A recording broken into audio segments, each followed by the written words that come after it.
With the additional one-time payments, it actually exceeds what the average Canadian would get in CPP. I'm not in a position. I'd have to look at the numbers. Could you? What if I told you that some newcomers receive government income support before ever working a single day in Canada, while millions of Canadians who paid taxes their entire lives struggle to get by on pensions?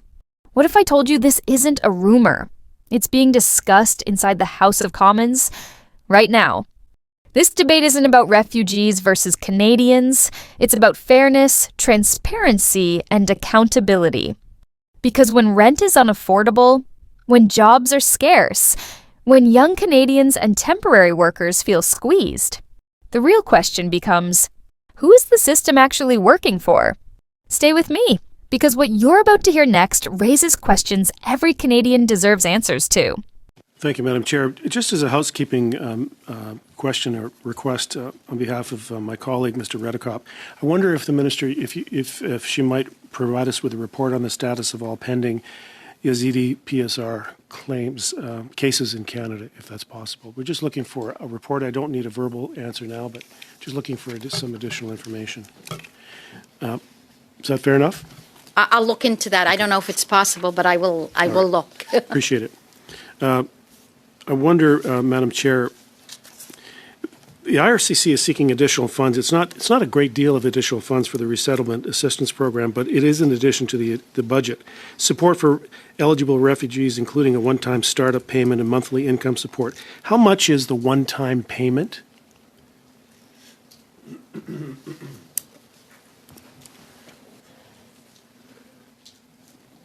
And is that excluded from any monthly amount thereafter? So we can return to you with the actual dollar figure, but the startup payment for resettled refugees, I believe it's usually like first and last month's rent advance, things like that. Because resettled refugees do come with 12 months of income support for the first year after which they're in Canada to help them start their life. What is the Resettlement Assistance Program? Most Canadians don't know how refugee support actually works, and confusion creates anger instead of understanding. The Resettlement Assistance Program, often called RAP, provides financial help to government-assisted refugees when they arrive in Canada. The RAP program include 1. A one-time startup payment. 2. Monthly income support. 3. Help with rent, food, and basic needs during their first year. The goal is simple: help refugees survive while they adjust. But here's where Canadians start asking questions.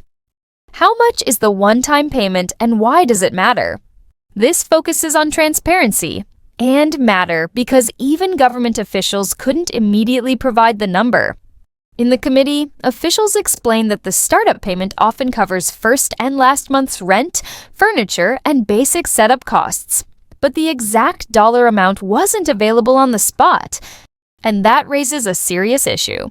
If Parliament is being asked to approve more funding, shouldn't Canadians know exactly where that money goes? Key points affect these. 1. Canadians are struggling with rent. 2. Temporary workers face layoffs. 3. Youth unemployment is rising. Why Canadians are paying attention now? This debate hits a nerve because Canadians aren't angry at refugees. They're frustrated with a system that feels out of balance. Many Canadians ask, 1. Why do I wait months for benefits I paid into? 2. Why is housing unaffordable? 3. Why do working people feel left behind? And when answers aren't clear, trust starts to erode. That's why this conversation matters. Not emotionally, but logically. Where does this leave working Canadians right now? This connects policy to daily struggle because policies don't exist on paper, they show up in people's lives. Canadians are dealing now. 1. Rising rent and mortgage payments. 2. Groceries that cost more every month. 3. Wages that haven't kept up. 4. Job insecurity, especially for young people and temporary workers. When government spending increases in one area, people naturally ask, will there still be enough support for those already here and contributing? Canadians want to know. 1. Are systems being stretched too thin? 2. Is funding being tracked properly? 3. And most importantly, is anyone measuring the long-term impact on workers and families? That's why this debate matters now. Not because of who's coming to Canada, but because of who's already trying to survive here. In exceptional circumstances, that can be extended to 24 months. What would exceptional mean?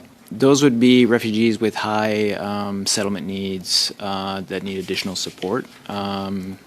So the average Canadian in full pension and CPP gets about $1,433 a month. Would refugees in these categories get a greater value than what the average Canadian would have gets after paying into CPP their entire lives?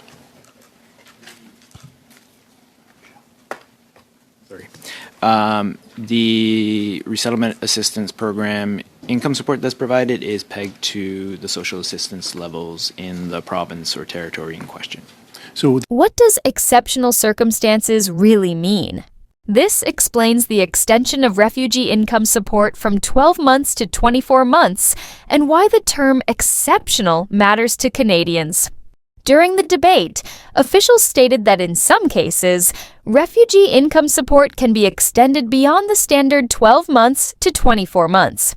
The reason given was higher settlement needs, such as health issues, trauma, or additional support requirements.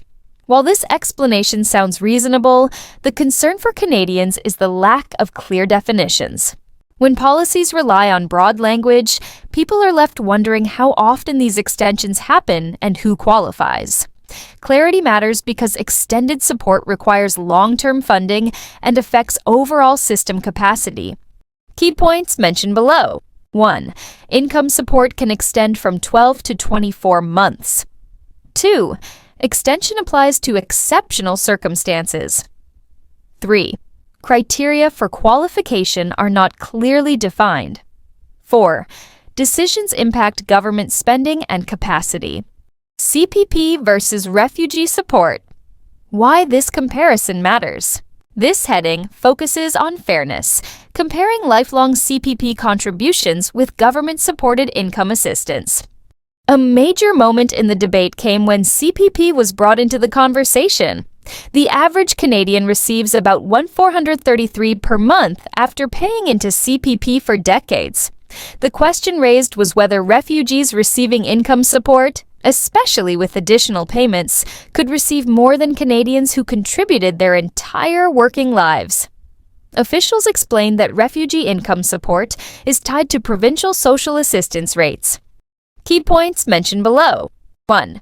CPP is earned through lifelong contributions. 2. Refugee support is tied to provincial social assistance. 3. One-time and monthly supports can increase total value. 4. Public concern centers on fairness, not eligibility. Why temporary workers are part of this conversation. Temporary workers contribute to Canada's economy by paying taxes and filling critical labor gaps. Yet many have limited access to benefits and job security. When discussions arise about government income support, temporary workers often feel overlooked. They face layoffs, rising costs, and uncertain futures while watching debates about support programs they may never qualify for. With the additional one-time payments, it actually exceeds what the average Canadian would get in CPP. I'm not in a position. I'd have to look at the numbers. Could you find that out for me and get back to me, please? I'd appreciate it. I know I don't have much time left, Madam Chair, but I have 30 seconds. Minister, we did talk about this, so I just want to return. Has your department done any analysis of the impact, and is there any alternative business models or business plans that that deal with sudden influxes of refugees so we don't get another Niagara Falls? So refugees we know the refugees that we bring the refugees. Canada brings them either through government assisted or privately. So we know the numbers. We can't have an influx because those numbers are known ahead of time. Okay, so is there... Thank you, Mr. Davies. Thank you, Minister. Do one-time payments push total support higher? focuses on whether additional one-time payments, when combined with monthly income support, result in total assistance that exceeds what some Canadians receive through CPP. During the debate, the concern was raised that when startup payments are added to monthly income support, the overall financial assistance could surpass the amount an average Canadian receives through CPP. When asked directly, officials were unable to confirm the figures immediately and stated they would need to review the data and report back. For Canadians watching this exchange, the lack of a clear answer highlights the complexity of the system and reinforces the demand for transparency in how public funds are distributed. Key points mentioned below. 1. One-time payments are added on top of monthly support. 2. Total assistance amount was not confirmed on the spot. 3. Officials committed to reviewing and providing data. 4. Transparency is a major public concern. Is Canada prepared for sudden refugee pressures?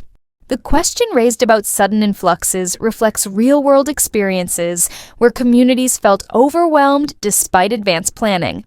While officials stated that refugee numbers are known ahead of time, Canadians have seen situations where housing shortages, shelter systems, and local resources were pushed beyond capacity. This raises an important issue. Planning targets alone may not account for real-time challenges on the ground, especially when economic conditions are already strained. Key points mentioned below. 1. Government says refugee numbers are planned in advance. 2. Past situations show systems can still be overwhelmed. 3. Housing and local services face added pressure. 4. Alternative or backup plans remain unclear. Canada is built on compassion, but compassion must be balanced with fairness, transparency, and long-term planning. This House of Commons debate exposes questions many Canadians, permanent residents, and temporary workers are already asking in their daily lives about housing, income support, and whether the system truly works for everyone. If you believe these conversations matter, if you want real debates, real facts, and real accountability, subscribe to the channel, share your thoughts in the comments, and stay informed. Because a stronger Canada starts with informed Canadians.